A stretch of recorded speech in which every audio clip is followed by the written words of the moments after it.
Guys, Sandy here. Welcome back to my channel. Today I am scrapbooking with this sketch right here.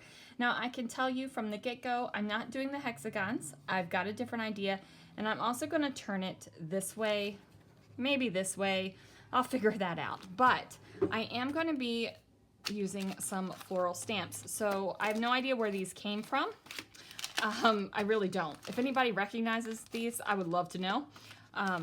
And then I'm going to use these Altenew Floral Fantasy flowers. So that is going to happen. I'm actually going to be scrapbooking the scrapbook kit that Brutus Monroe had put out based on a rainbow layout that I did. I thought it was super, super fun and cool. And I actually bought one of the kits, even though I made the layout and had the products that was in it. I bought one of the kits. I kind of fancied myself like Paige Evans, I guess. I don't know. So anyway, I have those photos. And this right here, this beautiful, beautiful gorgeousness is Velveteen Glaze. I just took my colors and went in kind of rainbow order. So red, pink, orange, yellow, green, blue, and then the two purples. And I love Velveteen Glaze, you guys. It makes my soul happy. I also love scrapbooking rainbows. I just feel like this is going to be a great layout. So let's see what I can do. All right, you guys, so I am going to walk you through this and what I'm doing. Now I've gone ahead and brought out my Misty. You can definitely use layering stamps without a stamp positioner, but you guys, I gotta tell you, it is so much easier to do these kind of layered stamps when you have a stamp positioner, because if your ink doesn't totally get on it, then, you know, you just flip it back over and it inks in the exact same spot. Now, my stamp was still a little dirty, and I did not exactly clean off the stamp set before I used it, so, you know, shame on me. So the first little flowers that I'm setting down kind of have this yellowish tinge to them. And I toss that in the bin and start over because I don't want my stamps to have a yellowish tinge. I am doing my stamps in progressively darker order from gray to black. So I have two different close to my heart inks. The light one I think is pewter, the darker one is charcoal. I'm using a Distress Oxide, and I can grab that one and ouch! I can grab that one and tell you which one it is real quick. It is Hickory Smoke. So it is not an oxide. It's just a distress ink because it's a mini one. And then, of course, I'm using my Brutus Monroe detail ink in Raven because it is my most favorite black ink ever. It truly is. When I went digging through my inks to find some gray inks, I pulled out the minis and I was like, oh, look at all these different black inks that I have. We're just going to leave them there because that's how I felt. So now I'm going to take my second layer of the stamp, and Altenew is really awesome for layered stamps because on their packaging they have they have instructions. You can see how to do it. Now I am using some Squeaky Clean stamp cleaner from Brutus Monroe and a really old Stampin' Up. What do they call this thing? I haven't put it away yet, so what do they call this? Is it just a stamp cleaner? Stampin' Scrub. I don't even know if do they still make stamp scrubbers like this? Mine is broken, like the hinge broke on it. But do they still, I wonder if they do. I don't know. We'll have to see. It says sized for your largest stamps, deep cleaning nylon fibers. I love it.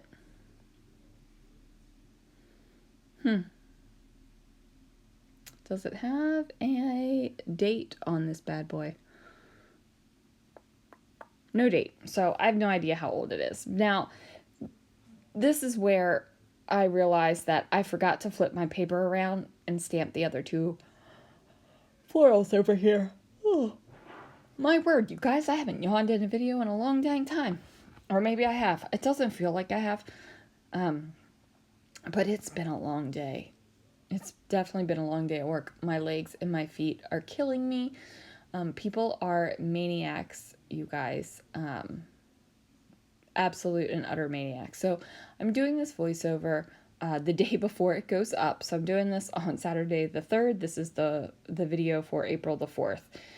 In all honesty and transparency, that's where I'm at right now. I'm doing the voiceover the night before. I do have to get on the ball. So I'm hoping that I'll be able to spend a good amount of time creating layouts and voice-overing them, because I will be gone for a week at the end of the month. So I've totally lost my train of thought. Oh yeah, I'm exhausted, I'm sore, I'm tired. It's the day before Easter, you guys, and we're just about sold out of everything at work. Candy's gone, still had some baskets, Easter eggs gone, grass is gone, all of the Easter, okay, it's gone. And people are losing their minds. I can't believe you don't have Easter things. Where are your eggs? Where are your Easter stickers? Where is this? Where is that? And I'm like, I'm so sorry. It's the day before Easter. We've sold through it. Yes. And one lady said, but you need to have it on clearance on Monday. Well, get this, lady. If we sold it all, it doesn't go on clearance. Because there's nothing to go on clearance. Maniac. So, people were just in rare form, and people were shopping like it's their job today, for all kinds of things, and all kinds of things in an Easter basket, and not just little things. Like, when did Easter become second Christmas? I really do wonder that. When I was growing up, Easter was never a big gift holiday. You got an Easter basket, you might have like a small toy or something in there, but mostly it was just like candy and stuff. Well, and then when we were doing Easter baskets for our kids, they were never big, huge Easter baskets either. It was always just a small little thing of candy and like a toy. But oh my word, people were buying Nintendo Switches and like PlayStation controllers and video games and cameras. What the crap, man? I just can't even imagine that. It just blows my mind. So anyway, I'm running my mouth about my regular job while I am stamping the varying layers of grays and blacks to do these black and white flowers. Now I'm doing the black and white flowers because there was a layout that I did in black and white, and the flowers were the color on top of them. And I thought it would be awesome to do color on the background and black and white flowers on the top. Now, I didn't want to sit and stamp and fussy cut all the flowers, so I ended up going with the layering flowers. Now, could I have just picked a simpler floral stamp that had a die to it? You bet your sweet Bippy I could have. But did I? No, because I thought this would have been a good idea to do. So now I've got these 4 flowers, and they look a little funky right here, I'm not going to lie. But once they're on the layout, it's so much better. Like, it's awesome. And I'm wondering how it would have turned out if that my first stamping of the pewter was more, it's kind of a silvery bluish color and a little bit less of the gray. So I'm wondering if I would have had another shade of gray, if it would have looked a little bit more, I don't know, normal. And then I said I wasn't going to do the hexagons, but then I thought, because I didn't want to do the hexagons and cover up my rainbow. That's basically what it boiled down to. So I just kind of figured out where my photos were going to be. And these photos are both screenshots. So that's a screenshot of my layout on the kit page for sale. And then this was the front page of the Brutus Monroe website, and it had my my scrapbook page on it as well. And you can kind of see it in in that second box above bestsellers. So I just decided to grab a Muji pen and go ahead and trace the hexagons. That way I'm still getting the shape, I'm still getting a little pop of that black color, and I don't have to worry about, you know, any more mixed media drying or anything like that, because here we go. Yeah, there we go. The velveteen glaze is already dry and I'm using my pen. Now, if I did this in like another time, I probably would have found like a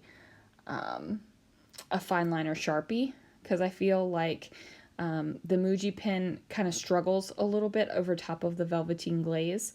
And also, this isn't my normal style of Muji pen. So it might be that as well. Who knows? Anyway, next time I do this, I'm probably going to use a Sharpie. Just putting that out there. So I am kind of following the sketch with where the hexagon placement is on it. Or at least I'm trying to. And the great thing about that stencil is it is a repeating stencil. So you could just shift your hexagon stencil up. And if you didn't want that outside edge where the hexagons end, you just do what I did, pop it right on up there and trace it, and it's cool. So I am adding black fun foam to the back of these photos, and no reason other than it's what was right there and handy. So I am going to kind of step up the photos, and I do decide to keep the kit one on the left. My eye kind of goes to that kit photo instead of the more busy photo. Now your eye might go to the more busy photo, so if it does, it's just what it is. So I am using a stamping block to go ahead and stamp this kind of scrolly thing out of two directions from underneath of the photos here. And you know, it's not perfectly stamped, and I could have tried to stamp it one more time, but you know, a stamping block, you're not going to get that perfectness that you would on a stamp positioner. And I just couldn't be bothered to use the stamp positioner. I'm okay with it. So now I'm going to tuck in the flowers, and even now the ink has kind of like sunk into itself, so they look a little bit better. So I'm just going to go ahead and tuck those bad boys in, and then I'm going to pull out these vinyl-ish, kind of almost vinyl, I don't know what they are, vinyl-y, let's make up words, people, vinyl-y. It's a vinyl-y embellishment, and I dump them out because I'm looking for these little funky medallion starburst pieces. And I'm going to use the ones in black. Now, I still think I'm going to do another version of this layout, kind of the version that was in my head with the rainbow background and lined, like stamped with black ink over white cardstock flowers, and either fussy cut those bad boys out or run them through my die cut machine if I have dies for them. Now, I heard a rumor that you can cut like out-stamped images with the Cricut like you can a scan and cut. Now, I don't know if that's true. I got to do some research, but I did hear that rumor. If you know, can you drop me a line down below? Now, I went ahead and put down a couple of these chipboard phrases. One is, this is my story, and the other one is make pretty things. And I figured, you know what, this is a pretty layout, and this is kind of my story about how I, you know, my layout had a page kit created for it, and it was just awesome. So I go ahead and grab these other embellishments. I'm trying to figure out what the heck I'm doing. Like, I know I have all of these words. I need to figure out what I'm going to use and mix up and put together for the title, because lots of words, not a lot of ideas for a title. So I decided to use the white Celebrate, and that is a sticky sticker, but It is also on top of a mixed media, so I will add some Nouveau Deluxe adhesive to the back of that. Fun fact, the Nouveau Deluxe adhesive has been restocked in the shop. Just so you know, because I know I had talked in a previous video about how it was on back order, and it was on back order, but when I sent my please send me my back orders again request in, it came in, so that was exciting. Now I go ahead and adhere these bad boys down, and I also added on the remember and the ampersand and kind of overlapped it on the C, and I like that.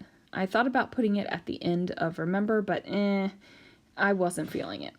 Now I do grab some white enamel dots, and I'm going to place them in 2 places, over on the left and then over here on the right. So I kind of feel like I've got this diagonal bit of embellishment going, and I'm liking it. Now I'm trying to tuck in other things to see if I need to add anything, if I need to bring anything in. And then I find this little kind of medallion disc type thing, and I decide to go ahead and add that up here next to the title. That little place was feeling a little bit naked, and it needed a little something, so that floral bit fits the bill so good. All right, what else are we doing here, Sandy? Oh, I'm trying out random stuff. I don't know why I even tried to put that cute word there. Like, what the heck? Doesn't go there. Maniac. Maniac. Okay, so I do drop a little bit of journaling down here, you guys, and it's just about how honored I was that Brutus Monroe chose my layout to make a scrapbook kit with, and how exciting that was for me. And I think I even journal about how I bought the kit, even though I own everything in it. I just did. It just made me so happy. I don't know. It just made me happy. I also have this weird urge to make and keep one of every single thing I've ever sold in my shop. But we'll talk about that later. So there it is, you guys. Thank you so much for joining me. Thank you for watching, and I will see you again real soon for another video.